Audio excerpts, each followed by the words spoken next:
Muy buenas noches, tengan todos ustedes. Son las 8 en punto y como cada día de lunes a viernes, desde hace 10 semanas, estamos transmitiendo completamente en vivo a través de la plataforma Zoom y también simultáneamente a través de el Facebook Live de Yo Soy Médico 17, a quien como siempre agradezco el favor de facilitarnos esa herramienta para llegar a más profesionales de la salud.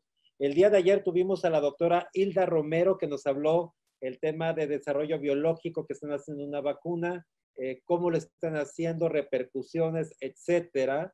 Y su presentación está disponible, como todas las anteriores, en el Facebook de Yo Soy Médico 17, en el Facebook de Medical Legal Center y también actualmente en el YouTube de Medical Legal Center. Ponen YouTube Medical Legal Center y aparecen todas ellas. Yo agradezco profundamente a todos los profesores que nos han acompañado, que de manera altruista, realmente con la finalidad, como todos nosotros, de aportar a la comunidad médica nuestros conocimientos, nuestro tiempo, hoy que tanto lo necesitan. El día de hoy, como todos los días, nos ven de Chile, de Colombia, Ecuador, Estados Unidos, Nicaragua, Panamá, Perú y Venezuela. En Facebook también a través, también nos ven en Guatemala. Y por supuesto en nuestro querido México. Cualquier duda que tuvieran con nuestro profesor y que no alcanzaran a anotarla, con mucho gusto pueden generar la atención.mlc@gmail.com, atención sin acento, y nosotros se lo haremos llegar con mucho gusto. También les recuerdo que todas las preguntas que realicen a nuestro profesor la hagan en el capítulo de preguntas y respuestas, no en el de, no en el de chatear, porque en el de chatear solamente me hacen observaciones, algún detalle que yo pueda informar a nuestro profesor. Sin embargo, las preguntas solamente estamos leyendo las de preguntas y respuestas. Entonces les agradeceré mucho que me ayuden con ese tema. También informarles que ya tenemos en nuestras redes sociales el programa de la próxima semana. Tenemos el lunes al doctor Alfonso Vallarta, el expresidente de AMCEPER, la Asociación de Cirugía Plástica, Estética y Reconstructiva. Nos hablará de las lecciones de la pandemia. El martes tendremos a Simón Masri. Él nos hablará de cómo innovar en la comunidad médica regresando a la pandemia, regresando a la normalidad. El día miércoles tenemos al director del Hospital 20 de Noviembre, al doctor José Alfredo Merino. Él nos hablará de las implicaciones cardiológicas durante la pandemia. El jueves tenemos al doctor Héctor Noyola. Él es el subdirector médico del Hospital Central Militar y nos hablará de los trasplantes también en COVID-19. Y el viernes tendremos a Javier Soberanes, que nos hablará de certificación hospitalaria. El día de hoy para mí es un privilegio, un honor y un agradecimiento que tengo para la doctora Sara Aguilar. Ella es tapatía y bueno, a pesar de ser tapatía, ella radica en la Ciudad de México. Ella es especialista en medicina interna y geriatría, es investigadora en ciencias médicas, doctora en ciencias médicas, miembro del Sistema Nacional de Investigadores grado número 2. Es expresidenta, ha sido presidenta del Colegio Nacional de Medicina Geriátrica y es médico adscrito al Servicio de Geriatría del Instituto Nacional de Nutrición. Doctora, ella nos hablará de medicina geriatra ante el COVID-19 y yo agradezco profundamente que nos haya hecho el favor de aceptar estar aquí con nosotros, de platicar su experiencia hoy en día en un grupo sobre todo vulnerable, y agradezco la presencia de la doctora Sara Aguilar. Doctora Sara Aguilar, ¿me escucha? Doctora Sara. Hola, Abraham, licenciado. Hola. Hola. Muchas gracias por aceptar. Al contrario, muchas gracias por la invitación. Encantada de estar con ustedes esta tarde-noche. Doctora, tiene el mejor público y queremos ansiosamente escucharla y muy agradecido como siempre. Muchas gracias. Bueno, el día de hoy, como lo ha comentado el licenciado Abraham, quiero pues aprovechar estos momentos para retomar el tema que pues a todos nos compete, a todos los que estamos involucrados en la salud. Y pues la pandemia definitivamente nos cambió la vida, incluso la forma de trabajar. Yo creo que muchos de los que estamos viviendo esta etapa, todos los días aprendemos cosas nuevas de la pandemia porque todos los días hay información nueva. Nos ha representado un reto para los médicos estar al día en la información. Lo que a lo mejor hoy les digo, en 2 semanas ya no es. Y quizás lo que hoy aprendemos es poco del conocimiento de esta interesante enfermedad y peligrosa. Yo sí la clasificaría como algo muy peligroso. Vean que a 3 meses de la pandemia, ¿qué sabemos? Que definitivamente representa un desafío para los sistemas de salud. También sabemos que existen altas tasas de complicaciones en los pacientes, principalmente aquellos con enfermedades cardiometabólicas, y pues que esta crisis sanitaria ha demostrado una fuerte desaceleración del crecimiento en el primer trimestre del año. Esto ya lo han evaluado y reportado economistas, principalmente en los Estados Unidos, y también para América Latina ha representado un gasto catastrófico en los sistemas de salud. Y en estas dos imágenes que les quiero compartir, pues es claramente cómo las enfermedades que más nos preocupan, que son la diabetes y la hipertensión, como estas enfermedades crónicas muy frecuentes en nuestros jóvenes adultos, pero también en nuestros adultos mayores. Esta información es valiosa pues, porque representa cómo estas dos comorbilidades se han asociado a la alta mortalidad, que a lo mejor es lo más relevante para el día de hoy. Por otro lado, cuando hablamos nosotros como geriatras de envejecimiento, pues es importante recordar cómo va nuestra pirámide poblacional y por qué estamos tan preocupados ya los adultos mayores. Vean que en el 2015 se decía que el mundo estaba envejeciendo, pero México no queda fuera de este fenómeno de un envejecimiento quizás de una transición de moderada a rápida. Ya para el 2005, de hecho ya para el INEGI, cuando un país rebasa más del 10% de su población por arriba de los 60 años, se considera un país viejo. Y podríamos decir que en este momento hay más adultos mayores que niños en edad preescolar. Entonces, con esta comparación podemos dejar muy claro cómo el proceso del envejecimiento ya está aquí y cómo todos los médicos nos tenemos que comprometer en la atención de los adultos mayores.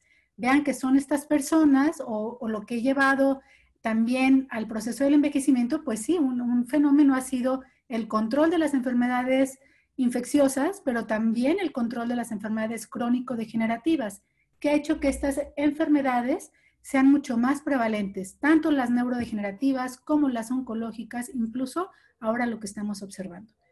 Estos mapas pues representan rápidamente lo que quizás todos ustedes ya saben, que América Latina cómo está enfrentando al COVID-19 y quise centrarlo por la invitación en Jalisco. Ven que en Jalisco existen actualmente 2.289 casos positivos, casos sospechosos 1.711 y 192 defunciones. Ha sido un estado que ha tenido un comportamiento ante la pandemia, creo, muy bueno. Ha habido mucho de las medidas de contención que han sido muy efectivas a pesar de todos los conflictos políticos que pueda llevar de la mano, pero bueno, no está de más mencionarlo. Sin embargo, México actualmente es el segundo país de Latinoamérica con más casos de COVID, incluso con una letalidad muy importante. Se habla de un 6% las autoridades, otros matemáticos hablan que hasta el 10% está la letalidad y la sitúa incluso a México como en el segundo país de la región con más muertes después de Brasil, por supuesto. Por otro lado, estas gráficas salieron en un inicio en la Dirección General de Epidemiología y yo las quise guardar porque son muy representativas de cómo se iba comportando la pandemia en el transcurso de los días, principalmente en relación a la edad y sexo. Por ejemplo, en la primera imagen podemos ver que los más afectados eran los hombres, que en edades más jóvenes, entre los 20 y los 50 años, y los adultos mayores eran los menos. Incluso cuando se hablaba del tipo de atención que requerían, se hablaba que eran los adultos jóvenes los que más estaban hospitalizando. El problema es en la mortalidad. Aunque algunos comunicados no tan oficiales han marcado diferencias en México respecto a otros países con baja mortalidad en los adultos mayores, vean que desde el que empezó la pandemia nos marcaron al adulto mayor como una población vulnerable. Se pidió a todos aquellos que teníamos familiares adultos mayores a guardarlos en casa, a aislarlos, y quizás esto ayudó a frenar un poco la gran incidencia de casos en esta población, incluso sobre la mortalidad. Yo creo que esta curva se puede mover, hay que esperar cómo se va a ir moviendo en estos días o en los próximos días. También es importante que no perdamos de vista que hasta el 80% de las personas que presentan y que son casos confirmados o sospechosos de COVID-19 presentan casos leves. Un 15% presentará una enfermedad severa que amerite hospitalización y hasta un 5% una enfermedad grave que amerite terapia intensiva. Pero ¿por qué al viejo o al adulto mayor, que en México se considera un adulto mayor por arriba de los 65 años, es lo que la Organización Mundial de la Salud ha establecido para los países en vías de desarrollo, considerar esta edad para considerar a un adulto mayor arriba de los 65 años? Sabemos que son vulnerables, pero a lo mejor algunos de ustedes que no están tan involucrados en la geriatría dirían, bueno, ¿pero qué los hace vulnerables? Ser grandes, tener comorbilidad, ¿eso es suficiente para etiquetarlo como vulnerables? Incluso hay textos que hablan que esta etiqueta ha costado pues una gran factura o una importante factura debido al impacto que ha tenido en los adultos mayores el ser etiquetados como vulnerables. Como puede ser algo positivo, también puede ser algo negativo. Pero bueno, como médicos debemos entender y tener siempre presente los cambios en el sistema inmune que van sucediendo conforme aumenta la edad. Y a lo mejor lo más interesante o lo más importante es reconocer que estos cambios se dan en el transcurso de vida. Algo que ahora los geriatras estamos tratando de transmitir a la población joven, a nuestros pacientes más jóvenes, es que no se esperen a ser mayores para preocuparse de atenderse, de prevenir síndromes geriátricos, de acudir a un geriatra. El proceso del envejecimiento es un proceso lineal que va acompañado de tu estilo de vida, de cómo comes y cómo te ejercitas y tu estilo de vida desde etapas tempranas de tu vida, porque esto tarde o temprano influye en el sistema inmune, que es uno de los ejes del envejecimiento. Hay quizás dos características claves para entender por qué COVID ha sido particularmente sensible a los adultos mayores. La inmunosenescencia, el inflamaging. La inmunosenescencia se define aquellos cambios en la inmunidad adaptativa asociados al envejecimiento. E inflamaging, que es un término anglosajón, pero no es más que una inflamación crónica de bajo grado, estéril, y lo que la ha caracterizado es que es de tipo crónico. Y vean que como médicos, pues sí hay formas de entender este proceso. Hay varios, o más que nada, muchísima evidencia de cómo este proceso se ha estudiado en múltiples enfermedades, por ejemplo, neurodegenerativas, pero también inflamatorias, pero también en el cáncer.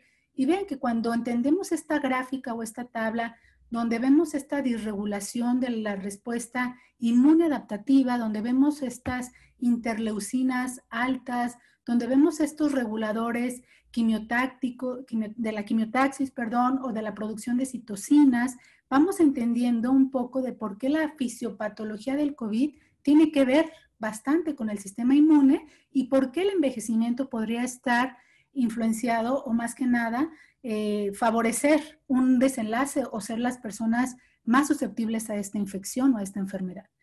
El envejecimiento entonces está influenciado por muchos otros factores. Sabemos que lo genético no lo podemos modificar demasiado, pero sí la exposición ambiental. Vean, desde cambios endocrinos hasta la evolución del timo, cómo esto favorece la linfopoiesis y la disminución de estas células nativas. Estos cambios en la señalización que favorece a la sobreexpresión de CD40, por ejemplo, la disminución y afinidad de los anticuerpos de diversas enfermedades que influyen o que llevan a cabo la inflamación basal, la disminución de la capacidad para responder, esta pobre respuesta del sistema inmune a que ya estuvo expuesto a esta enfermedad y cómo va a responder mi cuerpo o mi organismo a ella, es lo que les explicamos a veces a nuestros enfermos, es ponerlos a prueba. No sabemos si tienes tu organismo la capacidad innata o la respuesta inmunológica para responder, porque no tienes memoria a este virus nuevo. Entonces lo estamos poniendo a prueba. Por supuesto, los cambios en las células hematopoyéticas que están de la mano del propio envejecimiento, la disminución de esta eficacia del sistema inmune y por supuesto las células presentadoras de antígeno, que finalmente nos lleva a esta expresión oligoclonal disminuida del linaje de las células T. Por otro lado, Inflammaging, ¿a qué se refiere? Por supuesto que podremos hablar horas y horas de esto, pero bueno, lo más importante es dejar un mensaje pues global de qué pasa con el envejecimiento y el COVID y cómo esto podría mediarse o qué tenemos como herramientas para enfrentarlo. Sabemos que el inflammaging es una respuesta inmune, es esta inflamación crónica de bajo grado, pero que se ha podido medir y una de las características es el aumento de los niveles de diferentes citocinas, entre ellas la 6, la 8, el factor de necrosis tumoral alfa, reactantes de fase aguda, factores de coagulación. También se habla otras citocinas proinflamatorias posteriores al daño del propio DNA. Por supuesto, estas células senescentes se vuelven fuente de mediadores de inflamación que finalmente a través de muchos otros mecanismos pueden formar esta inflamación de bajo grado y algo que también ha llamado mucho el interés es cómo a nivel del sistema nervioso central también podemos encontrar efectos de este virus en los adultos mayores. Por otro lado, es importante situar a esta inflamación crónica, pues no solo en el COVID. Como sabemos, está relacionada a cáncer, a enfermedad de Alzheimer, a enfermedad de Parkinson, a la propia aterosclerosis, vean que otras enfermedades, incluso como la propia resistencia a la insulina y la diabetes, pues todo tiene que ver con esta inflamación crónica de bajo grado. Pero ¿qué pasa con el SARS-2? Yo creo que ya en todas estas conferencias, estas charlas que ustedes han podido pues ver, escuchar, pues saben ya ahora perfectamente la fisiopatología del SARS-CoV-2, lo que se sabe ampliamente y lo que se sigue descubriendo y cómo ahora incluso estudios ya de patología han podido ilustrar o dejar claro qué está pasando en este alvéolo, porque pues parece ser que ha sido la principal o la manifestación central de esta enfermedad, el sistema respiratorio. Algunos infectólogos e inmunólogos hablan que es lo respiratorio porque puede ser el sistema más, por un lado, más frágil, más estéril, comparado, por ejemplo, con el sistema gastrointestinal. Sin embargo, pues se sabe ahora que esta manifestación clínica, cómo lleva este proceso de inflamación crónica y cómo esta alta expresión de la enzima convertidora de angiotensina 2, pues a través de esta afección al neumocito tipo 2, que ya todos hemos hablado, más bien escuchado hablar de esto bastante, y ahora se están buscando diferentes mutaciones de esta unión, porque se conoce que no solamente es a través de esta, también se sabe que pues esta expresión de la enzima convertidora de angiotensina no es única del pulmón, también se ha encontrado en la mucosa nasal y también en el riñón y también en el hígado, en el corazón, por supuesto. Entonces, esto que quizás explique un poco la respuesta pues generalizada. Protolíticamente es un proceso que clásicamente se ha atribuido a esta unión de esta proteína que activa esta pues simbiosis o más que nada la unión con esta enzima convertidora de angiotensina para permitir que el virus pues penetre, se replique y tenga el medio ideal para desarrollarse. El aclaramiento del SARS-CoV-2 en el sistema respiratorio envejecido se ha comparado, al menos en modelos animales hipotéticos, en relación a gente joven. Y aquí es donde entra todas estas figuritas, que no es más que la respuesta inflamatoria, donde los macrófagos, los neutrófilos, pero también las células T, los neumocitos tipo 2 que ya platicamos, diferentes citocinas, pues vean, empieza aquí este complejo, aquí está el SARS-2, aquí vienen las células T y cómo esto tiene todo el medio ideal para replicarse y a lo mejor en un organismo joven vienen pues las citocinas inflamatorias y logran detener la replicación viral, pero en un organismo envejecido esto se ve pues alterado y esta respuesta inmunológica comprometida lo que hace que puedan ser más susceptibles a cuadros más severos de la enfermedad. Por supuesto que se ha atribuido a la edad biológica versus la edad cronológica. No es lo mismo, por eso ahora se sabe más sobre la edad biológica, más que el tener cantidad de años. Lo ideal sería saber, pues a pesar de tener 70 años esa persona, pero si tuvo un estilo de vida adecuado, si no hay tanta comorbilidad, a pesar de tener 70 años, ustedes van a encontrar que los desenlaces puedan ser no tan desfavorables. Pero bueno, voy a aprovechar este tiempo de la charla para quizás también llevarnos hoy un conocimiento práctico de qué estamos viendo en los adultos mayores, en el instituto, en la propia consulta, el día a día de los que nos dedicamos a ver a los adultos mayores. Vean que las características clínicas del COVID quizás ya las conocemos, nos las comentan todos los días en la televisión, pero nunca está de más recordárselas a nuestros pacientes. Sabemos que el periodo de incubación de esta enfermedad es de 1 día hasta 14 días, con una mediana de hasta 7 días. Y hay un promedio de que el 97% de los pacientes pueden desarrollar síntomas hasta el 11º día. El periodo, desde el inicio de los síntomas hasta la muerte, hay estudios que ya han comparado a los jóvenes con los viejos. Este periodo fue mucho más corto en la gente de más de 70 años. Y vean que los jóvenes, desde que se infectan hasta que batallan con la enfermedad y luchan con esta enfermedad, puede ser hasta de 41 días. Los adultos mayores se encuentran en la población más vulnerable, estos son datos internacionales, con una alta mortalidad alrededor del 15%. ¿Por qué? Por ser portadores de enfermedades crónicas, sí, pero también otra gran característica de los adultos mayores es su gran proporción de falta de síntomas. Como sabemos, el paciente adulto mayor por característica es atípico en sus presentaciones.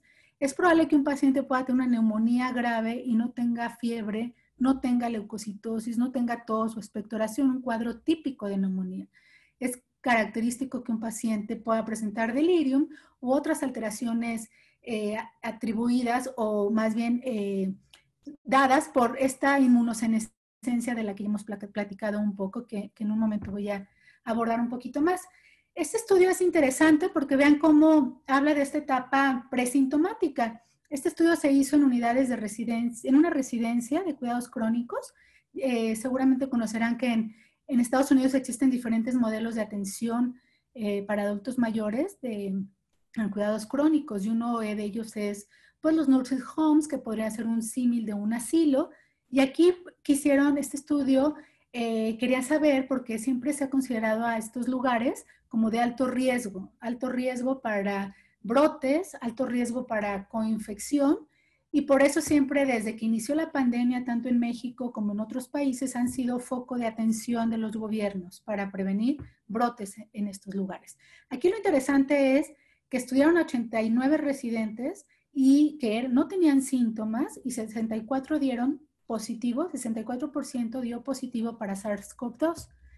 27% eran completamente asintomáticos al momento de la prueba. Después desarrollaron síntomas al 4º día en un porcentaje, se evaluaron, bueno, qué otras características tuvieron estos enfermos. Hasta 11 habían sido hospitalizados, 15 habían muerto, otros tuvieron que ingresar a unidades de cuidados intensivos, y hubo algunas otras características interesantes en este estudio, porque empezaron a estudiar las características de la secuencia del nucleótido del RNA del SARS. Entonces también empezaron a notar mutaciones ya en este virus. Por otro lado, respecto a los síntomas clásicos, que aquí en esta imagen me gustó porque habla de desórdenes sistémicos y desórdenes respiratorios. Yo creo que si esto se nos queda en la mente, ya no se nos va a olvidar ningún dato del SARS-CoV-2, pero sí hay que situarnos ahora en los adultos mayores. Vean que, por ejemplo, la fiebre en el anciano se considera un incremento de más de 1.5 grados centígrados de la temperatura basal, Incluso una temperatura por arriba de 37.5 es suficiente para considerar fiebre en el anciano. Y la ITSA lo avala. La tos es seca hasta en un 57-82%. Yo también he visto tos productiva en estos pacientes. La disnea que se puede presentar hasta en un 55%. Síntomas respiratorios que llamaron mucho la atención como hiposmia, anosmia, disgeusia, que ahorita vamos a platicar un poco más de esto, el malestar general, la anorexia, el dolor de garganta hasta un 17%. Pero recuerden que los adultos mayores no presentan síntomas típicos. También recuerden que hasta el 90% presenta 1 o 2 síntomas y hasta el 15% presenta 3 síntomas. Los síntomas poco frecuentes pueden ser conjuntivitis, diarrea o náusea. Recuerden, las manifestaciones gastrointestinales ya cada día están mejor descritas. Yo les resalto el delirium como una manifestación que no se expresa tanto en las publicaciones, pero que nosotros lo estamos viendo y viviendo. El mareo, la cefalea, las mialgias, la hemoptisis, bueno, esto ya es muy inespecífico, pero por supuesto que se ha descrito. También las manifestaciones cutáneas en una buena proporción. Hablando de la anosmia, nosotros recientemente publicamos esta revisión, esta pequeña comentario en esta revista respecto a hiposmia, porque al principio que aparecieron los síntomas o las manifestaciones neurológicas, nosotros nos hemos interesado particularmente y por nuestra línea de investigación en la neurología geriátrica, pues esta hiposmia como una manifestación de afección del sistema nervioso central resulta muy interesante. Se ha descrito la capacidad del neurotropismo de este virus y una de las alteraciones podría ser esta, la hiposmia. Sin embargo, era una buena oportunidad para transmitir a los clínicos que pues en el viejo, vean que pueden ser 1000 causas asociadas a la hiposmia, desde enfermedades neurodegenerativas hasta los cambios propios del envejecimiento, incluso el uso de fármacos pueden alterar la olfacción en los ancianos. Entonces, como en todo, era algo representativo para ilustrar que en el adulto mayor hay que tener pues siempre más cautela en el cuadro clínico. ¿Qué vamos a hacer en estos pacientes? Como en todos, la evaluación inicial debe ser la oximetría de pulso. Aquellos pacientes que saturan por debajo del 90%, ojo, pueden ser pacientes que se están complicando. ¿Qué deben de ustedes solicitar como una batería que incluso se puede todavía evaluar en casa? Los geriatras trabajamos mucho la atención en casa, la atención a domicilio, las videoconsultas, y de esta manera nos ha permitido monitorizar los pacientes potencialmente no graves y tenerlos bajo vigilancia estrecha para el momento de que hay algún dato o signo de gravedad, pues se tienen que ir al hospital. Recuerdan que al inicio de la pandemia era, si tienes síntomas, quédate en casa, aíslate y vigílate. Ahora las guías y los infectólogos, los expertos hablan de que hay que tener más ojo, no hay que esperarte a que te pongas grave para ir al hospital. Hay que ir al hospital ante cualquier dato de gravedad. Y algunos datos que nos están apoyando, pues por supuesto, tanto en marcadores inflamatorios como procalcitonina, sérica, proteína C reactiva, pero también un panel metabólico completo orienta, también un perfil de coagulación. Recuerden que un dímero D elevado desde el principio es un factor de mal pronóstico, así como una proteína I elevada. Por eso siempre recomendamos realizar un electrocardiograma y ya seguramente ya se están ustedes familiarizando con los cambios en los laboratorios que se presentan. ¿Qué van a encontrar en la imagen de primera instancia? Yo siempre pues dejo la radiografía, aunque por supuesto que es superada por la tomografía. Sin embargo, en nuestro medio, en nuestros países donde el acceso a estos recursos es más limitado, pues hay que tener claro la utilidad de una simple radiografía. Característica, el vidrio esmerilado. Vean que en el viejo, principalmente atípicos, interlobular, engrosamiento septal, hay cavitación, hay neumotórax, hay linfadenopatías. Y también en algunos centros se ha utilizado el ultrasonido pulmonar con buena sensibilidad y especificidad. ¿qué dice, qué hay al respecto cuando se compara con los jóvenes y los viejos respecto a las características clínicas? Vean que este estudio que sale en marzo, donde ya estudios en China pues empiezan a demostrar diferencias entre jóvenes y viejos. Es un estudio muy sencillo, es transversal, pero nos empieza a decir que sí, que la edad pues tiene características o que los pacientes viejos presentaban algunas características específicas. Por ejemplo, la fiebre en mucha menor proporción alcanzó significancia, encontraron scores de la severidad de la neumonía más bajos, también ellos encontraron, si no mal recuerdo, sí, los cambios en los laboratorios, vieron que estos pacientes con linfopenia tenían peor pronóstico, comparado con los jóvenes, los viejos tenían en la tomografía lesiones múltiples, y comparado con los jóvenes, que era más de lesión única. También, pues, reactantes de fase aguda, donde proteína C reactiva, procalcitonina, empezaban a marcar diferencias. En Nueva York, ya con una muestra mucho más grande, vean que hasta 5.700 hospitalizados, aquí fueron predominantemente hombres, este fue el promedio de edad, y aquí se los traje porque describe en una gran muestra las características clínicas y algunos desenlaces de los pacientes hospitalizados. En el triage, hasta el 30.7 tuvo fiebre. Frecuencia respiratoria por arriba de 24, casi el 20%, y utilizar oxígeno suplementario casi el 30%. También ellos señalan que la primera prueba de COVID fue positiva en un buen porcentaje, pero había un porcentaje que tuvo que repetirse la prueba porque la primera fue negativa. Este otro estudio, en este estudio ya dejaba claro qué comorbilidades estaban asociadas a comparación de los chinos. Tanto Estados Unidos como México ha resaltado a la comorbilidad, la hipertensión, la obesidad, la diabetes, incluso ser fumador como factores de riesgo. Por otro lado, en personas mayores, lo que se ha descrito además de esto es vivir en un asilo, tener enfermedad pulmonar obstructiva crónica, algún tipo de inmunocompromiso, enfermedades reumatológicas, enfermedades cardiovasculares, hepáticas o renales. Este estudio, que es en ancianos y que es longitudinal, con 4 semanas de seguimiento, pues empezaron a ver la importancia de los factores de riesgo vascular, como la hipertensión, la diabetes, la propia enfermedad cerebrovascular, y aquí también encontraron pues ya asociación incluso con otras agentes causales. Estos pacientes con neumonías muy atípicas que presentan o que persiste un cuadro muy inflamatorio, en un porcentaje, aunque no es muy alto, la coinfección con bacterias o incluso con otros virus fue importante. Aquí no me voy a detener demasiado debido a que son las alteraciones hematológicas que ya hemos comentado ampliamente y que, bueno, siempre tenemos que familiarizarnos y hacer como una rutina. Incluso en el instituto se maneja un primer paso como una rutina de laboratorios de ingreso, segundo paso otra rutina de laboratorios dependiendo de la evolución de los enfermos para también descartar gravedad de la misma. Ellos concluyen que la mayor proporción de enfermedad grave fue en los adultos mayores.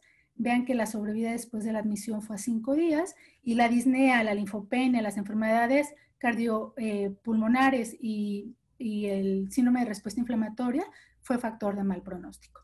Este estudio se los traigo rápidamente solo para mostrarles que ya hay evidencia, ya hay estudios en México de COVID y comorbilidad, y aquí señalo en estos recuadros que en los mayores de 60 años, otra vez, ser hipertenso, ser hombre, es un factor de mal pronóstico, así como la obesidad.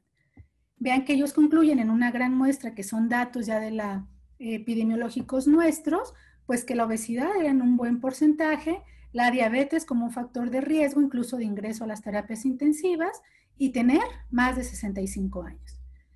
En el instituto también se publica recientemente este algoritmo, porque yo creo que algo que los geriatras o también los médicos de primer contacto, pues es difícil de dilucidar qué paciente tiene que ir al hospital o qué paciente puede quedarse en casa para una atención más conservadora.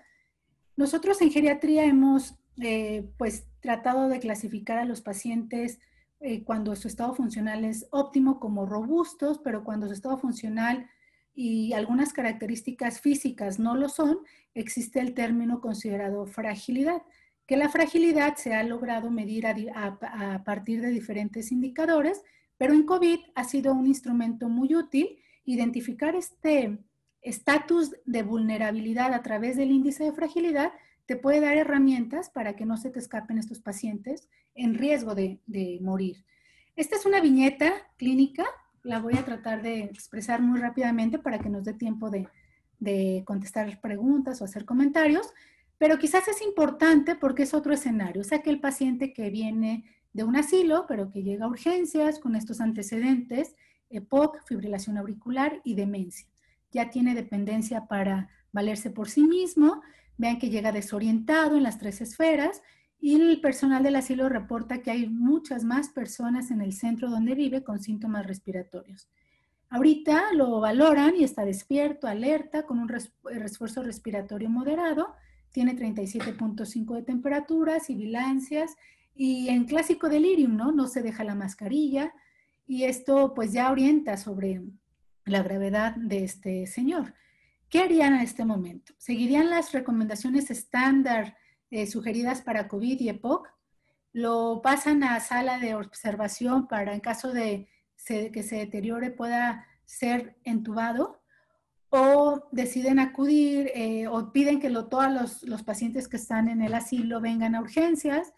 ¿O si su estado mejora en un momento de vigilancia y si su hija lo solicita, lo regresan al asilo con medidas generales?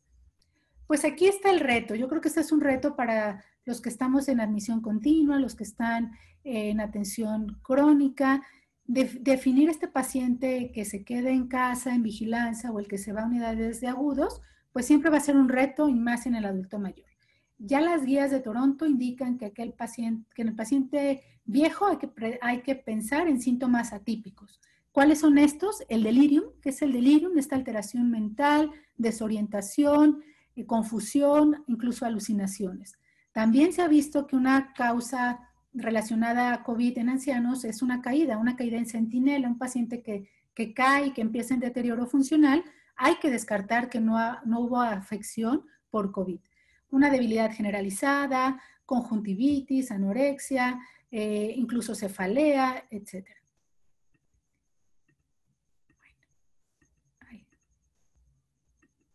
Por otro lado, no quiero dejar de mencionar, y más para la toma de decisiones, pues esto sigue vigente, la definición de caso, la definición de contacto, esta exposición de 2 días anteriores o 14 días posteriores al inicio de los síntomas con un caso probable o confirmado. También un paciente que ha estado cara a cara, probablemente menos de 1 metro y por más de 15 minutos con alguien infectado, ya se considera un caso, pues, o más bien una persona que ha tenido contacto con un caso y se considera probable. Por lo tanto, estos pacientes tienen que ir a prueba de COVID. Casos sospechosos, aquel paciente que ya presenta síntomas, que ha estado en contacto y que no tiene prueba todavía. Ve incluso pacientes que ya tienen síntomas, contacto, pero que todavía no tenemos la prueba, se consideraría sospechoso. Y probable es aquel que tiene, además de los síntomas, la prueba no es concluyente y para considerarlo caso confirmado, pues además de tener la prueba confirmada, también se consideran estos factores de riesgo de contacto en los adultos mayores. Aquellos que vengan de asilos o de unidades de cuidados crónicos, hay que considerar caso sospechoso. O aquel paciente que tenga más de 65 con alguno de los 3 síntomas principales, se considera un caso sospechoso y amerita hacérsele prueba. ¿Qué más? De los síndromes geriátricos en COVID, quizás resaltar al delirium, a la pérdida de apetito, a las caídas, a la hipoxia, pero también a la polifarmacia. Recuerden que estos pacientes que van a entrar en tratamiento de COVID, tenemos que, como expertos en atención de adultos mayores, revisar los fármacos con los que están, preguntarnos si vale la pena que sigan con los fármacos que habitualmente tienen o se puede hacer pues detener la prescripción. Se recomienda incluso hablar de simplificar regímenes terapéuticos, también pensar si las dosis están adecuadas, si no va a interactuar con el tratamiento actual. Respecto a delirium, este es un algoritmo que recientemente organizamos en el servicio como para dar algunas estrategias a los colegas, porque definitivamente en el manejo del delirium del adulto mayor, pues representa un reto, porque necesitamos una colaboración de un equipo multidisciplinario y esto ha sido muy difícil en las unidades de cuidados agudos, en las salas de emergencias o en las unidades de transición entre hospitalización aguda o terapia intensiva, pues el ambiente es todo lo hostil necesario para que un adulto mayor desarrolle delirio. Recuerden que se recomienda siempre las medidas no farmacológicas si les toca a ustedes atender a adultos mayores en unidades de este tipo, lograr pues evitar los cambios bruscos de la medicación, revisar estos medicamentos con los que tiene, no abusar de los neurolépticos o de los antipsicóticos, pensar que todo viejito necesita haloperidol para el delirium, quizás eso es una mala estrategia. Es mejor pensar en las medidas no farmacológicas, lo que se pueda hacer, favorecer el ciclo sueño-vigilia. Si le toca estar en una sala y está cerca de la ventana, un joven versus un viejo, siempre dejar la luz natural que la perciba el anciano para que se dé cuenta los cambios en el día. También evitar invadirlos, colocar sonda para alimentarlos o sonda para medir flujos urinarios. Entre menos invasión tengan estas personas, será mejor. Siempre sugerimos evitar sujeciones, amarrarlos es lo peor que podemos hacer, así como pues mucha iluminación, mucho ruido, que a veces en las terapias intensivas o en las unidades de agudos representa todo un reto. Bueno, en estos minutos que me quedan, me gustaría hablar un poco del tratamiento. Definitivamente, pues, como ustedes saben, el tratamiento cambia todos los días, pues, principalmente porque no existe un tratamiento. Hasta el momento es manejo de soporte, manejo sintomático. En caso de delirium, yo les invito a revisar guías de tratamiento del delirium para ver qué factores puedan estar perpetuando o exacerbando este fenómeno. Y por supuesto, tener claro que en el adulto mayor lo podemos encontrar en diferentes escenarios, en las unidades de agudos, pero también en las unidades crónicos o en su casa. E incluso ya estamos observando el efecto del propio aislamiento social y también la otra cara de la moneda, ¿no? Los pacientes grandes o mayores que incluso muchas veces manifiestan no querer ir al hospital y tampoco ser entubados. Y es cuando tener una perspectiva de un cuidado paliativo a tiempo siempre representará más en esta enfermedad una estrategia terapéutica muy valiosa. Manejo de síntomas, el oxígeno para la dificultad respiratoria, pero también la morfina. Para la ansiedad se recomiendan algunas benzodiazepinas, para la tos, para el dolor, la náusea. Todos estos síntomas que tarde o temprano afectan la calidad de vida, nosotros recomendamos pues un equipo multidisciplinario que se apoyen de los expertos en cuidados paliativos y que no lo dejen pasar, que es una parte fundamental en la atención de un adulto mayor. Ya algunas otras asociaciones internacionales han también propuesto guías de orientación en el manejo de pacientes ancianos con COVID. Vean, esto es para pacientes que están en casa, donde se insiste mucho en que pocas siestas, que no se la pasen todo el tiempo dormidos, que el aislamiento social, trabajemos con ellos, acercándonos por videoconferencias, estar siempre cerca de ellos en la manera de un aislamiento preventivo, pero no olvidarnos de ellos. Por supuesto, pedirles que sigan su rutina, tanto en sus medicamentos como en sus alimentos, y las medidas siempre de prevención, ¿no? Como el lavado de manos, siempre seguirá pregonándose e invitando a hacerse.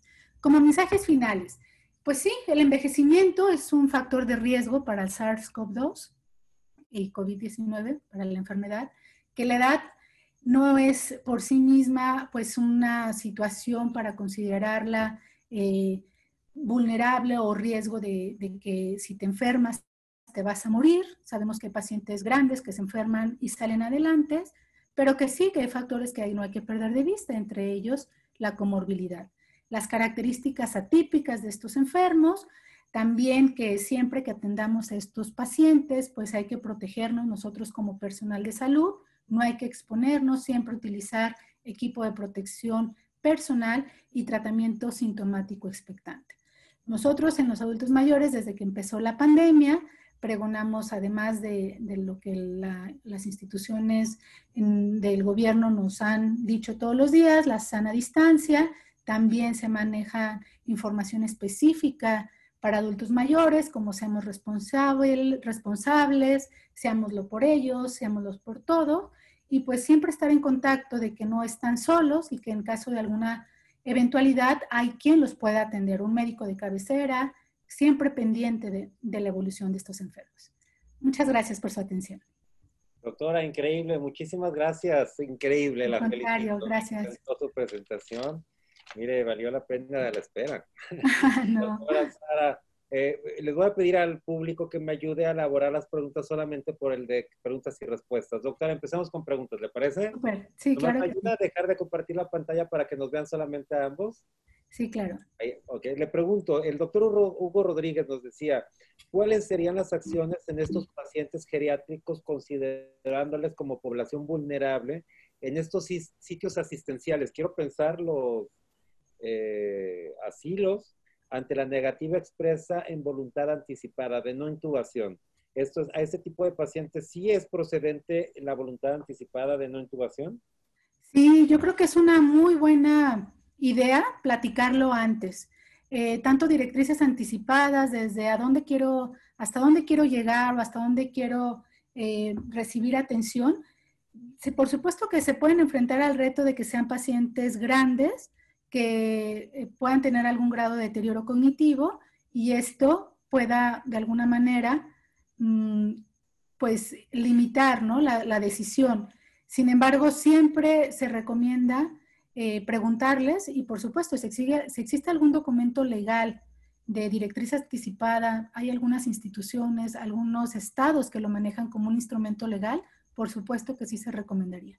Muy bien, en el caso de que hay que fomentarlo, el detalle, doctor, es de que yo no he visto en ningún hospital del país un lugar donde el paciente pueda hacerlo. Y entonces quizás habría que trabajar en ese tema para que tengan el acceso. Digo, sé que lo pueden hacer ante notario, pero dudo mucho que lo hagan ante notario. Entonces, la propia ley contempla que estas directrices anticipadas puedan hacerlo en un lugar que debe estar en los hospitales y quizás sea un buen momento para fomentar esta práctica, como usted bien dice. La doctora Carmen Martínez nos pregunta, en los adultos mayores, ¿usted recomendaría suplementarlos con omega 3, magnesio, zinc, vitamina D o inmunoestimulantes? ¿O cuál sería su recomendación? ¿O no hay recomendación? Doctora, está muteada. Está sin... En la parte de abajo a la izquierda. Sí. ¿Listo? Ahí ¿Listo? está ya. Ahora Okay. la escuchamos. Y para dejar de compartir, a ver, déjenme ver. Hay un botón rojo que dice dejar de compartir, ¿no? Dejar, ya lo vi. Eso, ya. ¿Ya? Listo. Ya, bueno. Perfecto. Súper. ¿Ya vemos? ¿Ya ve? Perfecto, ¿me ve? Perfecto. Adelante. Ok. Definitivamente una nutrición balanceada no es superada por una dieta balanceada. A lo que voy es, si esta persona mayor consume adecuada cantidad de nutrientes, tanto de frutas, verduras, proteínas, no es necesario un suplemento. Hay muchos mitos alrededor de estos, que quizás vitaminas con un perfil antioxidante, que han dicho, o más que nada se promueve un efecto antioxidante. Sin embargo, no hay evidencia suficiente para que las personas se suplementen, siempre y cuando pues tengan una nutrición balanceada. Habrá casos donde los pacientes tengan una enfermedad crónica o alguna situación especial, pero yo les recomendaría que siempre con prescripción médica, que sea un nutriente que esté faltando en su aporte diario. De acuerdo, doctora. El doctor el doctor Mainero nos pregunta, ¿cuál considera que es el mayor riesgo en los adultos mayores ahora con el tema del COVID? ¿El mayor riesgo? Sí. Pues yo creo que el mayor riesgo es no diagnosticarlos a tiempo, que se nos vayan, que se queden ahí en casa o que crean que sus síntomas no están relacionados con la enfermedad. Afortunadamente ya ahora se están haciendo pruebas de manera mucho más accesible, tanto con instrumentos que las instituciones del gobierno ofrecen, como de manera particular o privada.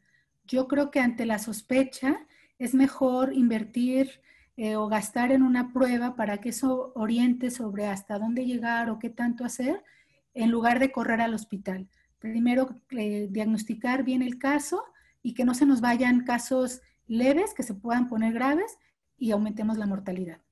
Muy bien, doctora, tiene muchas felicitaciones, pero además muchas preguntas. Entonces nos vamos a dar así una rapidita, ¿no? El doctor Enrique Figueroa dice que el 75% de los 12 millones de personas que viven con diabetes en México están descontrolados y un buen porcentaje de ellos son adultos mayores. Esto implica su mortalidad en edades más tempranas, ¿es correcto? Sí, sí, y diabetes siempre es un factor de riesgo para todo, para el corazón, para el cerebro, ahora para COVID, y aumenta la mortalidad. Sí, yo creo que aquí lo que tenemos que seguir trabajando es en cambios en el estilo de vida.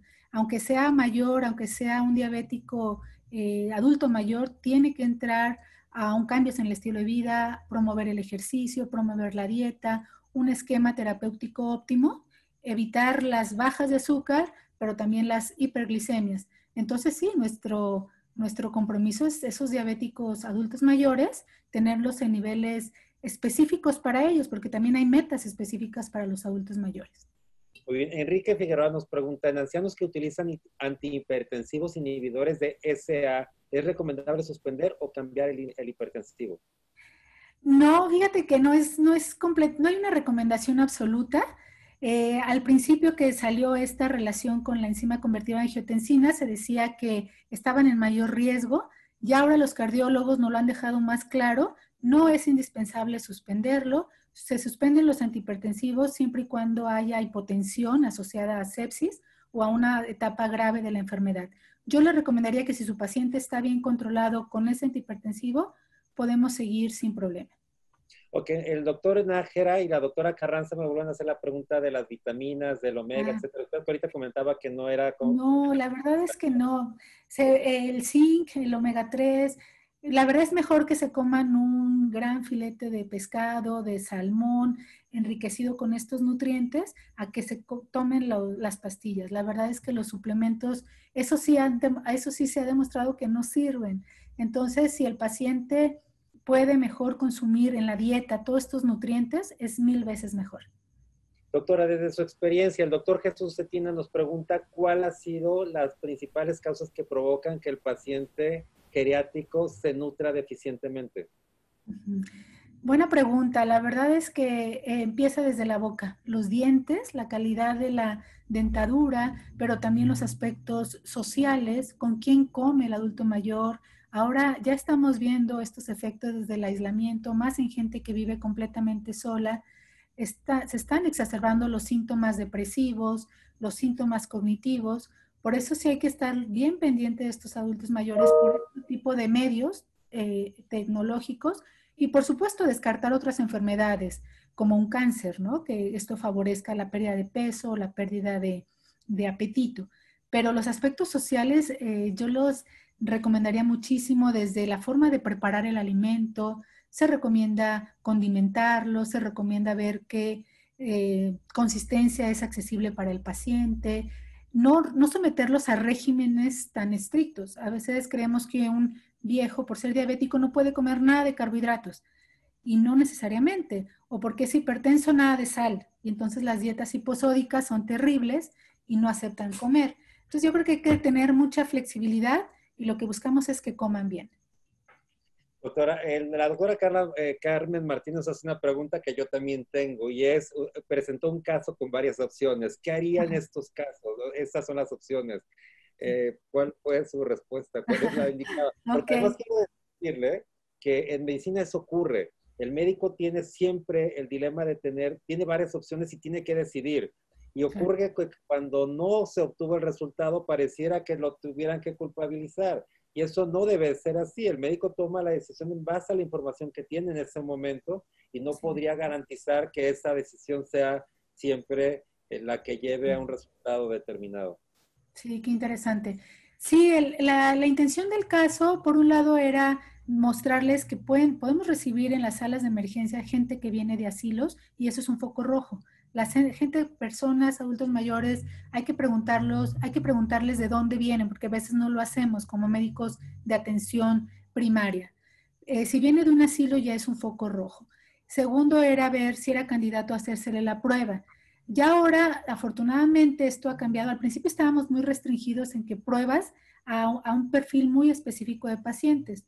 Ahora, sí se recomienda la prueba ante cualquier sospecha, incluso por ser mayor de 65 años.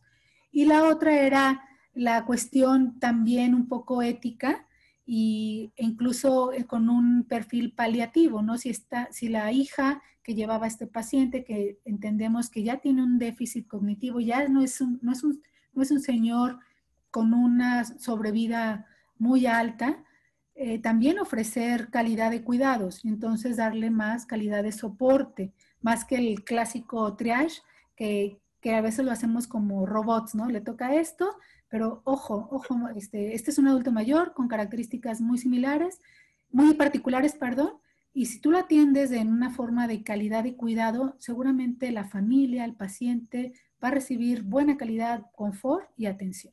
Excelente, doctora. A Sí, ver, cuando yo esté viejito, quiero que usted me atienda.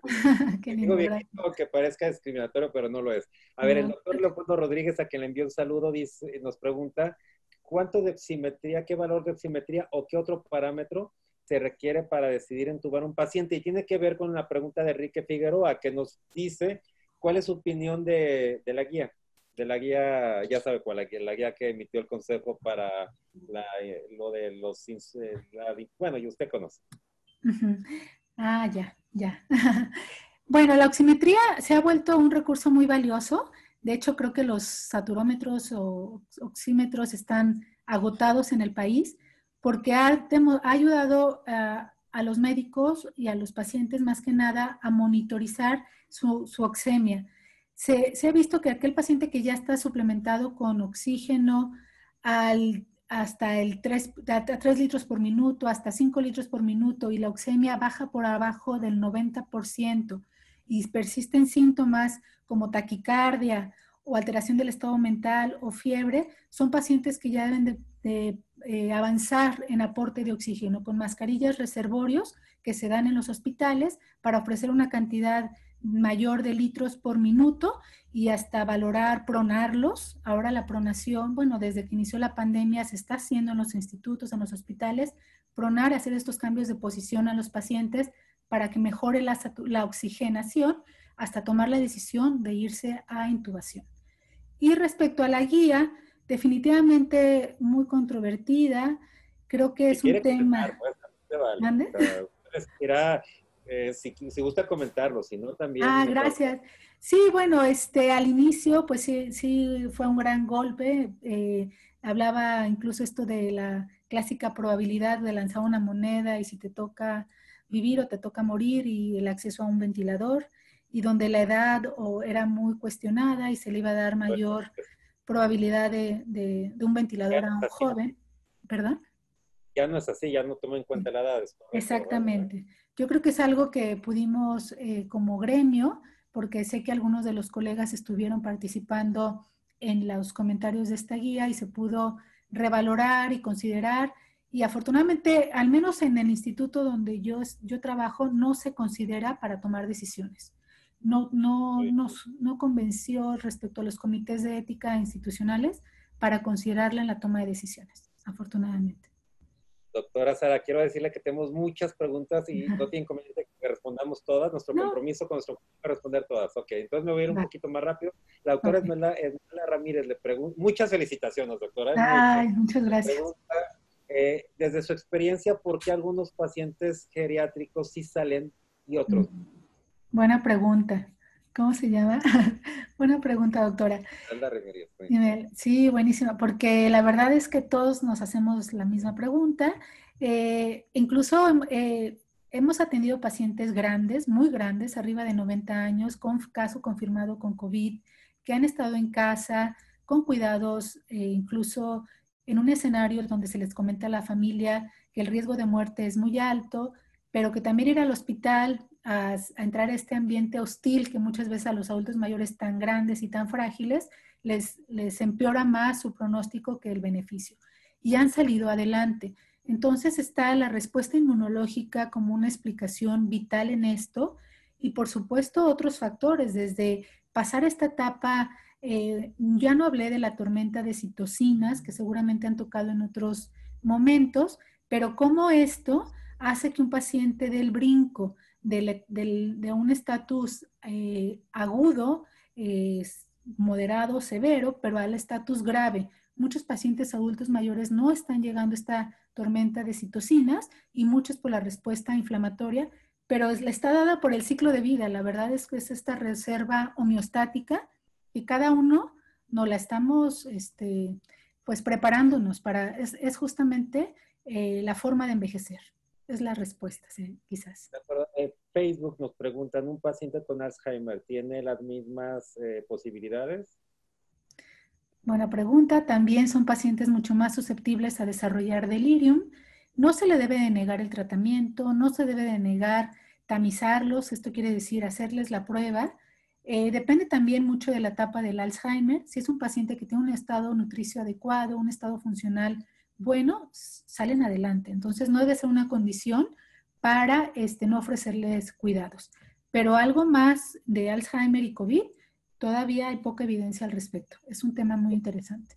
La doctora, voy a regresar un poco, dice la doctora Elizabeth Soto, que dice que qué bueno que un paciente adulto mayor pueda comer, pero dice que hay muchos que no comen, entonces, Ok, ¿qué ¿qué hacer? hacemos?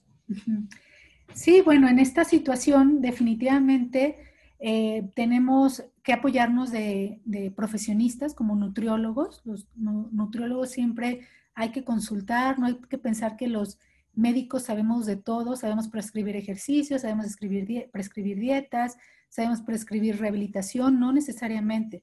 Yo creo que algo que también caracteriza a esta especialidad es la capacidad del manejo multidisciplinario, trabajar en equipo, en grupo. Yo como geriatra creo que necesita esto, pero necesito de una gerontóloga, necesito de un nutriólogo, de un rehabilitador. Hay que investigar por qué no come, definitivamente, desde descartar estado de ánimo, también el ánimo está afectando mucho en estos momentos, pero también buscar si es parte de patología bucal. Ya hablábamos del cambio en las consistencias de los alimentos, la parte social, hacer alimentos atractivos, lo que le gusta, ser mucho más permisivos. Yo quizás es algo que si me escuchan las nutriólogas me podrían regañar, pero sí hay que preguntarles qué les gusta, someterlos a dietas tan estrictas tampoco es bueno. Y pues también a veces nos toca recurrir a suplementos alimenticios que a veces pues se utilizan para justamente evitar desnutriciones severas en estos enfermos. Lo que yo no recomendaría sería una sonda nasogástrica en estos pacientes. Muy bien, el doctor Hugo Rodríguez habla de un tema que ocurre especialmente con pacientes geriátricos y pediátricos, que es el de la futilidad terapéutica. Pareciera que queremos a nuestro familiar que sea eterno, y eso hay que saber que la vida tiene un inicio y un fin. ¿Usted qué opina? Como geriatra, usted tiene muchas veces ese reto, esa Sí, disyuntiva. definitivamente es un gran reto al que nos enfrentamos mucho los geriatras. Estas familias, yo creo que el perfil de la familia del mexicano siempre ha sido más muégano comparada con las familias norteamericanas, que tenemos mucho ese modelo. Las familias mexicanas, afortunadamente, siempre tratamos de tener cerca a nuestros adultos mayores, vivir, incluso hay núcleos familiares de 3, 4, 5 generaciones donde el adulto mayor es parte fundamental de esa familia. Pero también hay familias donde solo vive el familiar, hay un binomio cuidador-paciente, y donde el cuidador, si no tiene a quien cuidar, si no tiene a su familiar, siente que ya no va a ser útil, que ya se le terminó pues, su función en la vida. Entonces, aquí se requiere igual un manejo multidisciplinario, un psicólogo, terapeutas que sepan investigar qué está pasando en este vínculo familiar, y también como médicos tenemos que favorecer que los dejen ir con dignidad y hablar mucho de calidad de vida más que de cantidad de vida. Yo creo que ese término mueve a las familias. Hablar de calidad de vida más que vea las condiciones en las que viven nuestros enfermos. Muy bien, la doctora Emma Leiva nos pregunta qué otros cuadros o qué otros síntomas tiene el adulto mayor en caso de COVID. ¿Tiene síntomas adicionales o son los mismos que los de Pues no, diarreico? la verdad es que sí, pueden ser los mismos. Es muy característica la fiebre, que puede ser también hipotermia, el dolor de garganta, la tos, por supuesto, la falta de aire. Hay que preguntarles a ellos, porque a veces también se está abusando del oxímetro y saturan relativamente bien, pero la sensación de ahogo está presente en los enfermos. Y hay que descartar que no sea otra condición, ¿no? Una insuficiencia cardíaca, una insuficiencia renal, lo que esté ocasionando la disnea progresiva. También no hay que perder de vista las manifestaciones gastrointestinales. Pacientes que tienen diarrea o pacientes que tienen dolor abdominal, como pueden debutar de esa manera y puede ser un cuadro de COVID. Yo recalcaría esto. Pues es precisamente la pregunta de la doctora Roxana Martínez, a quien le envío un fuerte abrazo y saludo también. Ella dice, ¿las manifestaciones gastrointestinales de COVID en ancianos es diferente a las manifestaciones gastrointestinales en adultos? Buena pregunta. La verdad es que no creo que sean diferentes. Ahorita han surgido como pues muy novedosas, pero ya entendemos por qué esos receptores de la enzima convertida en angiotensina están también en el intestino. Entonces pueden presentarse diarrea, puede presentarse dolor, igual que en un adulto joven, por supuesto. Ay, pues felicitaciones y no, doctora, increíble, aquí nos dio récord, yo creo. La No, doctora, no. la doctora Jardón, excelente presentación. ¿Qué hacer con adultos que están confinados, pero tienen como su cuidador principal una persona que no toma las medidas preventivas y es el único que lo cuida? Ya es una medida, pues no médica quizás, ¿no? Sí, caray. Sí, pues bueno, aquí es hacer mucha conciencia, mucha educación a estas familias. Acuérdense o recordar más que nada el lavado de manos, si usar pues una mascarilla, puede ser un quirúrgico, un este, cubrebocas quirúrgico suficiente para aquel paciente que presente cualquier síntoma. Y pues esa educación, yo creo que cuando los familiares sepan lo importante que es la prevención, porque es lo que se nos dice todos los días, la importancia de la prevención en esta enfermedad es de vital, pues, resaltarla, ¿no? Muy bien. El doctor, todavía doctora, me faltan muchas preguntas. Entonces, a Pues ver si me hasta que nos dé el tiempo, no sé hasta qué hora tenemos. para usted no tiene tiempo. Nos vamos, voy a tratar de irnos más rápido. Tonan sin Bueno, refugio, ¿recomienda el uso de factores de transferencia en el adulto mayor? yo no tengo experiencia, sé que hay algunos colegas que lo utilizan, colegas principalmente no geriatras, entonces no lo puedo recomendar, pero sé que existe. Muy bien. Virgilio Gómez nos pregunta, ¿qué relación se ha evidenciado entre el tratamiento de la hipertensión con ARA2 y mayor susceptibilidad al virus? Sí, esa es también al inicio una gran controversia. Definitivamente la recomendación de las diferentes asociaciones de cardiología están todavía dilucidando si esta estrategia de suspender el tratamiento, lo que sí está claro es que indicarlo no demostró beneficio, al menos en estudios in vitro. El dar estos medicamentos para inhibir a esta enzima como la causante de esta disfunción alveolar y de esta erosión a nivel de este neumocito no ha demostrado utilidad. Entonces, pues no hay que caer en tentaciones, pues creo que no tienen un sustento científico y que se han probado. Y esto se ha probado y no ha demostrado utilidad, por lo tanto no lo recomendaría. Okay. Eva Mendoza nos pregunta, ¿usted cree que los adultos mayores sería una población urgente de aplicar la vacuna cuando exista? Por supuesto, como la vacuna para influenza, yo creo que los adultos mayores va a ser la población que más se puede beneficiar de una vacuna. Sí. Ok, nos pregunta la doctora Claudia de Ciudad Juárez. Dicen que los medicamentos que están utilizando para COVID son muy agresivos en pacientes geriátricos. ¿Es cierto o o los reciben igual? Pues no se hace exclusión por edad. Hay una lista de medicamentos, al menos en el instituto, que se utilizan como sintomáticos y otra lista que están en protocolo de investigación. Entonces, si el paciente cumple con los criterios de inclusión y exclusión a un protocolo de investigación, se le ofrecen. Recuerden que los fármacos pues van dirigidos principalmente como antivirales y en etapas muy tempranas de alguna manera de la enfermedad, y después las terapias inmunológicas que van más centradas a esta respuesta inmune. Si el paciente cumple criterios de inclusión, no importa la edad, se están incluyendo en los protocolos.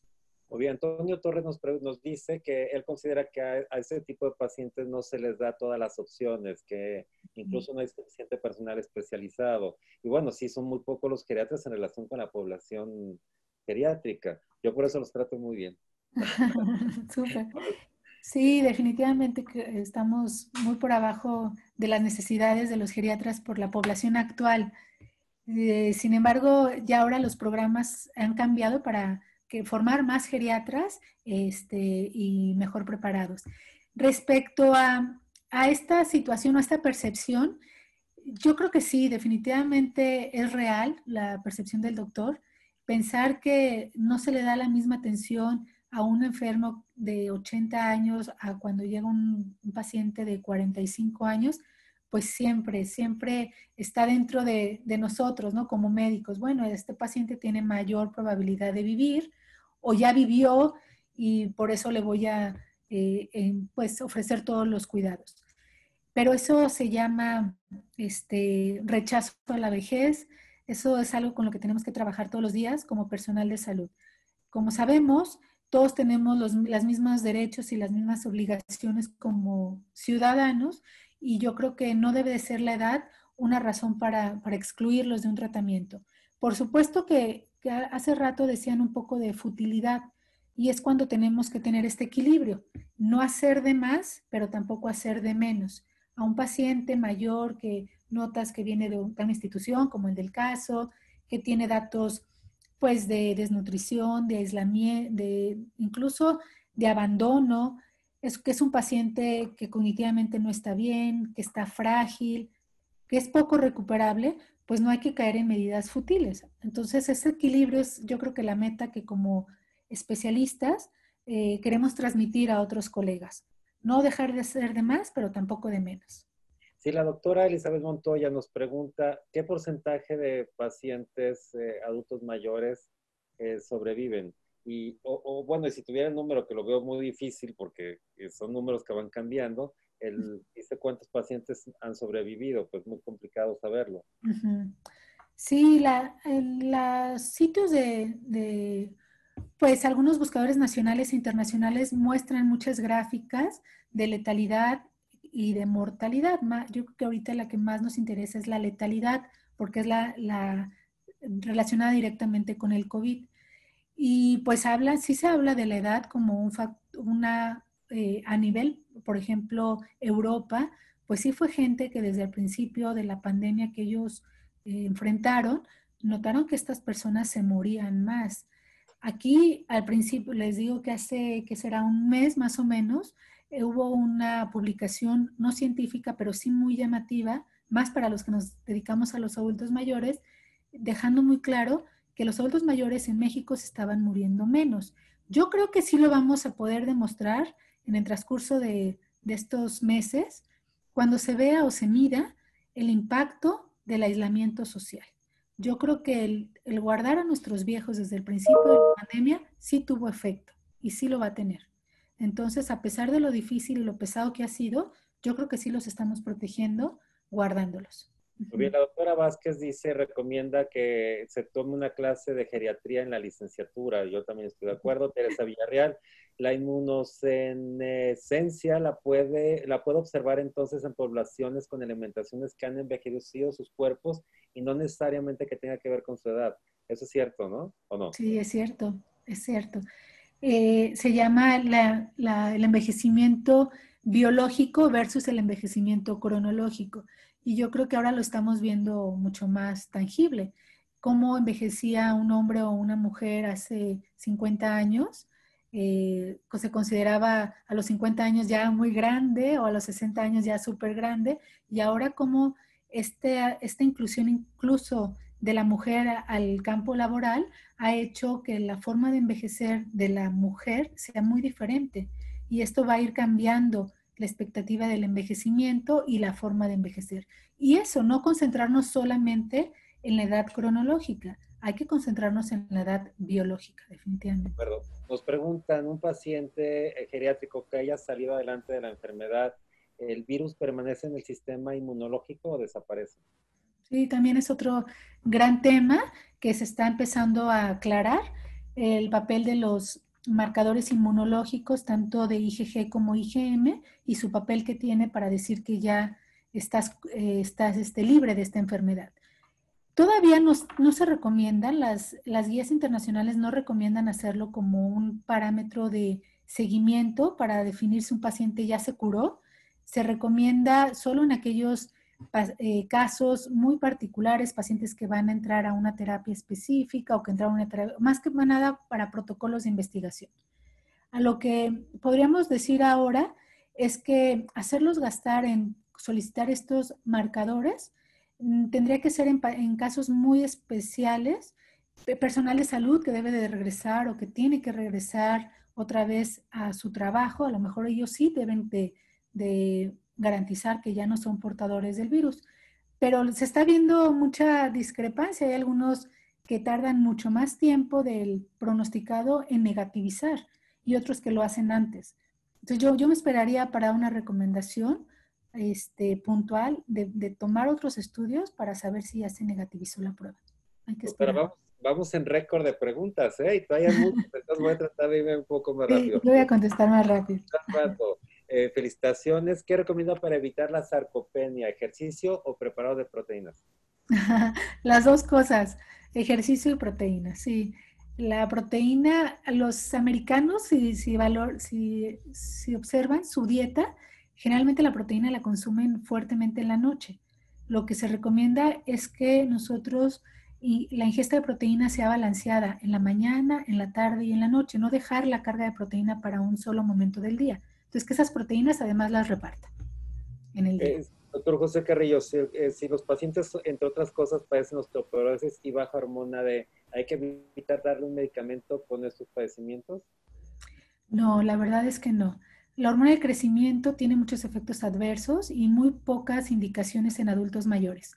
Entonces, no, si realmente tiene una osteoporosis, hay que tratarlo con medicamentos como las guías lo recomiendan y valorar la seguridad de cada fármaco en cada paciente. Ok, la doctora María Los Ángeles nos pregunta, ¿qué es cierto que las citocinas alteran el sistema inmune? Completamente, son parte de los marcadores inflamatorios que justamente nos ayudan a evaluar qué tan grave va a estar esta enfermedad. No se pueden medir todas en todos los laboratorios, pero sí algunas formas indirectas, como proteína C reactiva. Ok, la doctora Montemayor comenta, ya hace un momento habíamos platicado que preferible dar una buena alimentación que omega 3, complejos, etcétera, pero dice, si ya los tiene prescritos, ¿habría que dejarlos? Recuerden que también hay vitaminas o suplementos que no son inocuos al organismo. Si es un paciente que no tiene insuficiencia renal o insuficiencia hepática y tiene un metabolismo óptimo, no hay contraindicación absoluta. Pero no, que no se conforme con que está tomando sus vitaminas. Yo le invitaría más bien a revisar su aporte energético y lo balanceado de su dieta y mejor trabajar la otra parte porque se absorbe mucho mejor de la dieta los nutrientes. Ok. Dice el doctor Virgilio Gómez, hay adultos mayores que por años han tomado aguardientes, etcétera, por la noche. ¿Qué opina al respecto? Yo feliz de la vida, ¿eh? Yo quisiera hacer de eso. Sí, no, pues que lo deje, definitivamente hay, ¿Cómo lo pues deje, doctor? que lo deje Que lo tomar. ah, sí, Sí, la claro, claro. verdad es que son esos estilos de vida como el fumador mayor que toda su vida ha fumado y que queremos que deje de fumar de un día para otro o que haga ejercicio de un día para otro. Es todo un reto. Yo creo que cuando ese estilo de vida, pues sí hay que trabajarlo, principalmente en pacientes diabéticos, obesos o hipertensos, pero el consumo de alcohol, pues se podría también discutir varias cosas, ¿no? Sobre su beneficio y sus riesgos. Si es un consumo moderado, si es un consumo que no afecta o no contraindica con el uso de otros medicamentos, que realmente no lo pone en riesgo, pues no habría por qué prohibírselo. Siempre como médicos tenemos que cuidar este tipo, ¿no? De abuso de sustancias, entre ello, bueno, que no sea un alcoholismo, por ejemplo. Muy bien, doctor Francisco Basurto de Veracruz, a quien le envío un fuerte abrazo, nos dice que el adulto mayor tiene mayor riesgo por la depresión inmunológica y los están aislando de familiares y contacto con niños, pero también aislarlos socialmente favorece la depresión e incrementa la eficiencia inmunológica. ¿Qué nos dice, doctora? Sí, completamente de acuerdo. Completamente de acuerdo y algo tenemos que hacer pronto. Yo creo que ahorita, pues, como decía, en esta pandemia estamos aprendiendo todos. Si hay algún familiar o algún paciente cercano que esté pasando por esta situación, hay que estar cerca de él, hay que revisar si el régimen terapéutico está haciendo efecto, hay que ser muy cuidadosos del sueño y del apetito, que son dos datos de alarma en la depresión del anciano. Y si hay incluso, hay reportes internacionales que han demostrado que la pandemia aumentó el suicidio en adultos mayores y de eso no se está hablando nada. Entonces, lo que el doctor menciona es muy relevante porque la salud mental, específicamente en los adultos mayores, es un foco de atención. Sí, de acuerdo. Okay, nos preguntan, ¿los inmunoestimuladores como preventivos se recomiendan o no? No, la verdad es que no. No los hagan gastar en eso. Ok. Pues muchas felicitaciones, doctora Savera, doctora Juárez, en general.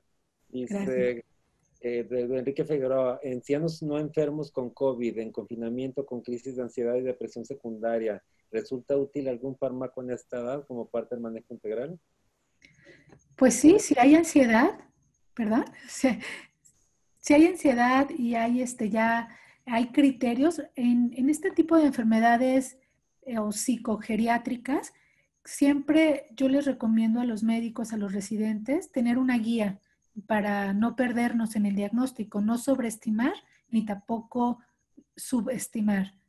Entonces, seguir, por ejemplo, los criterios del DSM-5, tanto para ansiedad, para depresión, para deterioro cognitivo, siempre será muy valioso.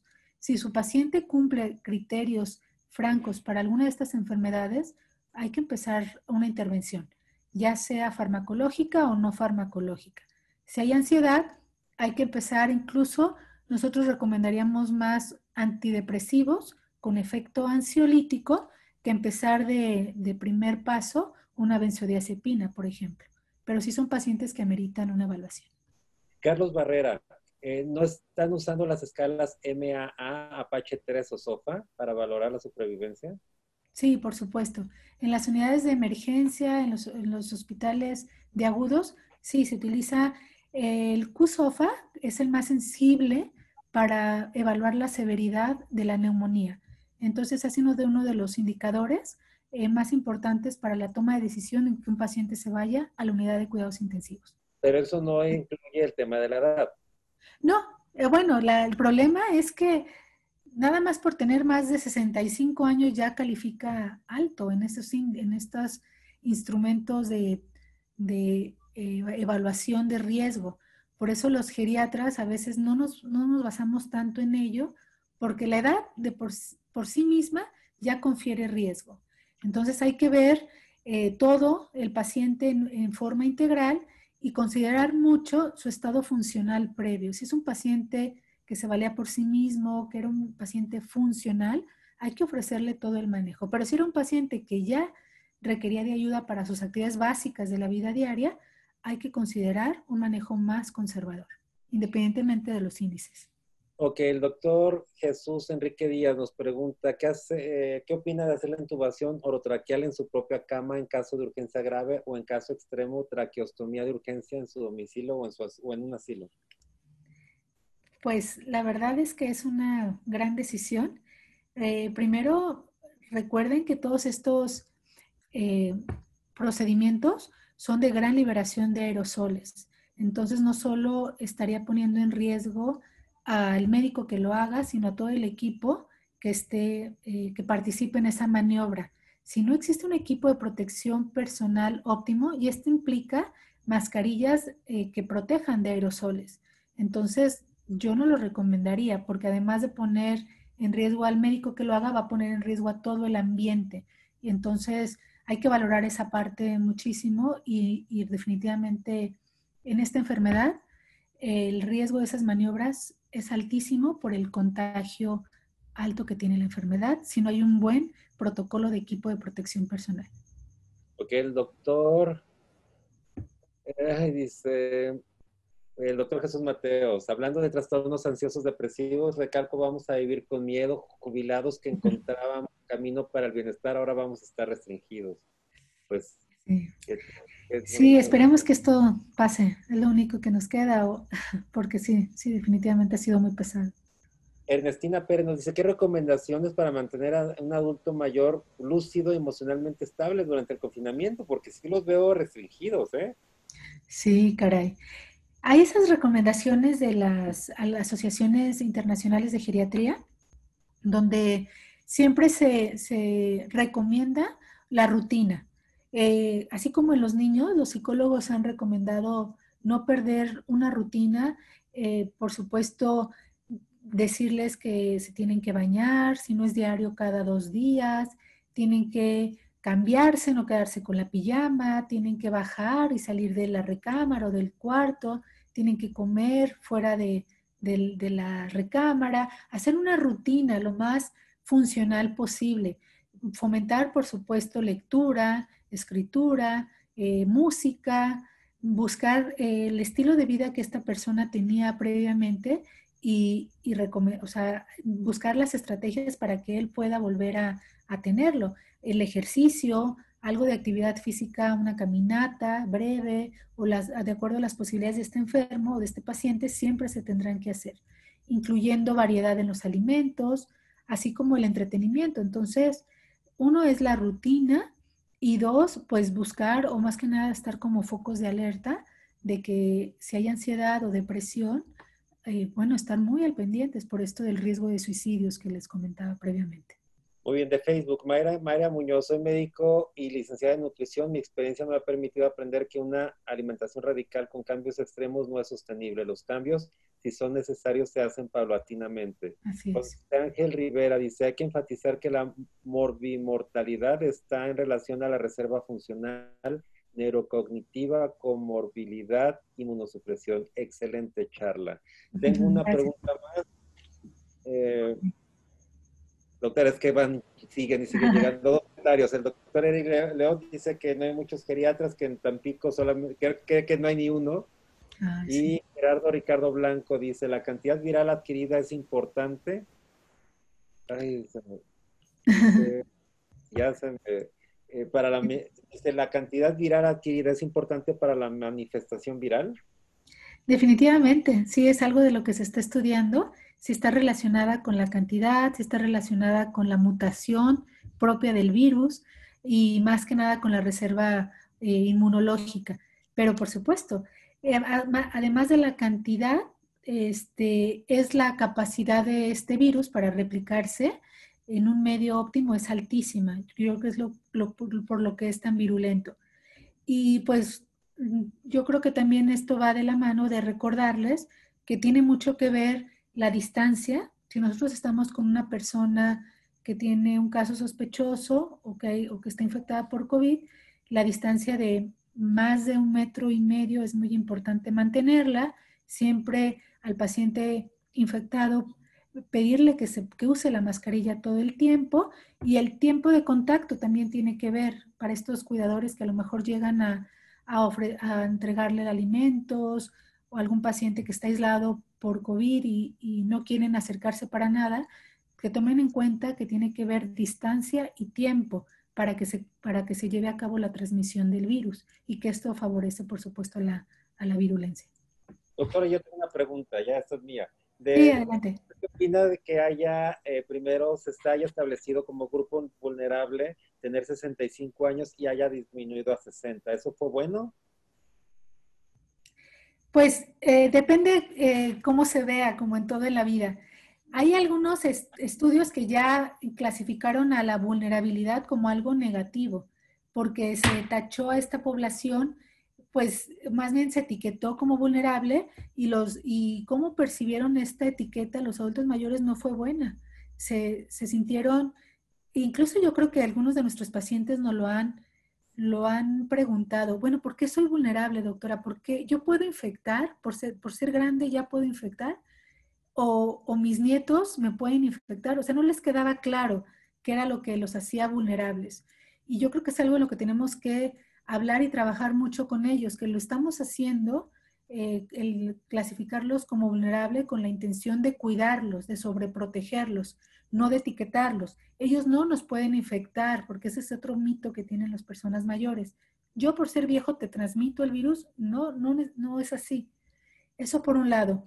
Y bajar la edad, pues yo creo que fue una estrategia 100% epidemiológica con la intención de protegernos, pero yo creo que es como en todo. Si esta persona de 60 años es funcional, incluso hay muchos que trabajan, hay médicos jubilados de 60 años que regresaron a los hospitales y han salido, han resultado ser gran apoyo para las instituciones. Entonces la edad no lo dice todo. Yo creo que es algo bien De importante. acuerdo. Ahora ya no quiero hacer más preguntas, pero vamos a irnos con las últimas. Las Irán últimas. González, y rompimos récord, nunca habíamos estado tanto tiempo, nunca. Ay, Irán gracias. González, ¿qué manifestaciones cutáneas presentan con más frecuencia sus pacientes? Ay, sí, está bien interesante. Pueden ser muchas, desde petequias, equimosis. El día de ayer vimos una paciente muy joven, pero presentó un rash cutáneo con ámpulas y los dermatólogos aseguraban que era una manifestación de COVID. Es muy complejo caracterizarlas, no es un solo tipo de lesión, es muy heterogénea. Yo le recomendaría consultar algún atlas, hay varios ya accesibles en buscadores científicos, donde incluso salen fotografías de manifestaciones cutáneas asociadas a COVID. En mi experiencia en viejos yo no he visto tanto, lo he visto más en gente joven, pero hay que estar muy pendientes de revisar también la piel. Es muy buena pregunta. De acuerdo, recomendaciones para evitar Alzheimer y demencia senil. Pues todo lo que le cae bien al corazón le hace bien al cerebro. Entonces, el estilo de vida, control de factores de riesgo y por supuesto que se ejercite esa mente. La resiliencia o más que nada la reserva cognitiva está dada porque tanto nos enfrentamos a retos cognitivos durante nuestra vida.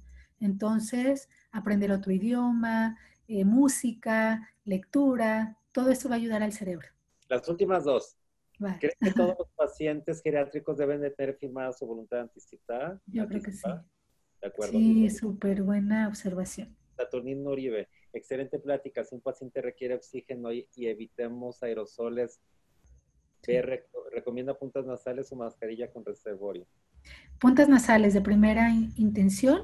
Acuérdense que los aerosoles no están recomendados y las mascarillas reservorios para aquellos pacientes con baja saturación. Pero de primera instancia, las puntas nasales son un muy buen recurso. Doctora, pues hoy rompimos después de 10, hoy Ah, cerramos 10 semanas de transmisión de lunes a viernes ay, y rompimos récord felicidades. de preguntas y respuestas. Contestamos prácticamente todas, pero nunca Ay, habíamos quedado hasta esta hora. Yo quiero felicitarla. Yo me quedo con una conclusión que fue con lo que sí, usted empezó. Lo que hoy es, quizá mañana no lo sea. Esto está sí, cambiando tanto que lo que recomendamos hoy así puede es. variar y ser otra cosa. Y bueno, doctora, quiero saber si usted quiere dar un mensaje adicional ya para cerrar. Gracias. No, pues más que nada agradecer la invitación, el foro.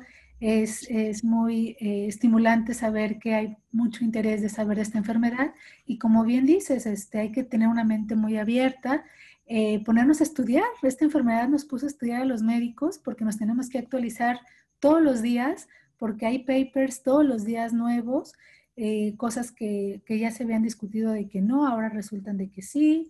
Entonces hay que tener también mucho juicio crítico en lo que estamos leyendo y lo que se nos está informando y que cuidemos a nuestros pacientes. Yo creo que tener esa empatía ha sido bien difícil, tener que utilizar un equipo de protección personal y no poder tocarlos, no poder decirles, transmitirles que estamos preocupados por ellos, ha sido muy difícil, pero yo creo que tenemos que ser el triple de emocionales para transmitir tranquilidad también a ellos.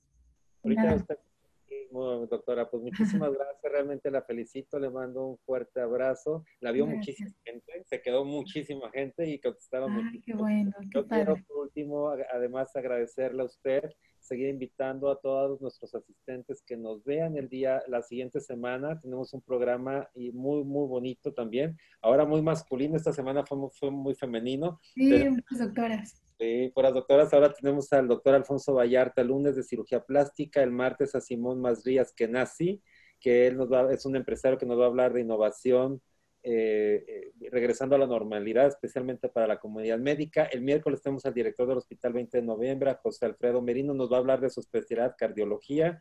El jueves tenemos al doctor Héctor Noyola, de su director del Hospital Central Militar, que nos hablará de trasplantes. Y el viernes al doctor Soberanes, que nos hablará de certificación hospitalaria. Yo quiero, por último, decirles que si tienen alguna duda para la doctora Sara, me la hagan llegar a través del correo atención.mlc@gmail y yo a su vez se la hago llegar. Atención sin acento, atención.mlc@gmail.com. Además, recordarles, bueno, hoy es viernes, Susana Hernández subió una cápsula de cómo apoyar a los médicos en la parte emocional, coacheándolos con mucho gusto, y agradecer a Yo Soy Médico 17, que como siempre nos facilita su plataforma para transmitir en vivo. Doctora, también la enviaron por Facebook Live y también hay preguntas por ahí. Pues yo sin más, les agradezco mucho a todos, la gente que se conectó de diferentes países también. Nos vemos el próximo lunes, ya saben, de lunes a viernes a las 8 de la noche. Muchas, muchas gracias. Que tengan bonito fin de semana. Gracias, doctora Sara. Hasta luego. Gracias a todos. Buenas noches. Buenas noches.